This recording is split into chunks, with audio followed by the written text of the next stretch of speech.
Mostly જેટલા બી યુવાનોને તમે જુઓ છો તો કે માવો બીડી સિગરેટ આ તો એક કોમન થઈ ગયું છે, પરંતુ જે ડ્રગ્સ એવા લેવલે સુધી પહોંચી ગયા છે કે જેની કોઈ સીમા નથી અને એમાંથી એને બહાર લાવવા બહુ જ જરૂરી છે.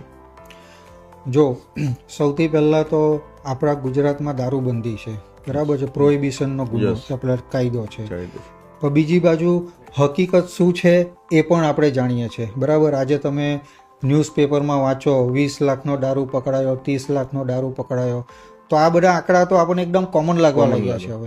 ને ડ્રગ્સનું તમે પકડો તો એનો તો કરોડોમાં હોય છે, બરાબર છે. એટલે હું એવું નથી કહેતો પોલીસ પણ પોલીસની રીતે એમનું કામ કરે છે, પણ આપણે એક નાગરિક તરીકે આપણે શું કરી શકીએ છીએ? આપણા હાથમાં જેટલું આપણી યથાશક્તિ પ્રમાણે, આજે મને આ વસ્તુનો અનુભવ છે તો મારી યથાશક્તિ પ્રમાણે હું મારી પાસે જેટલા બી લોકો આવે છે, આજે હું તમારા માધ્યમથી આજે એટલું ચોક્કસ જણાવવા માગું છું કે આજે મારા 10 વર્ષથી જે હું સંસ્થા ચલાવી રહ્યો છું એમાં ગુજરાતના જિલ્લાની પણ એક પણ એવો તાલુકો નથી કે જ્યાંથી લોકો મારી પાસે સારવાર માટે નથી આવ્યા.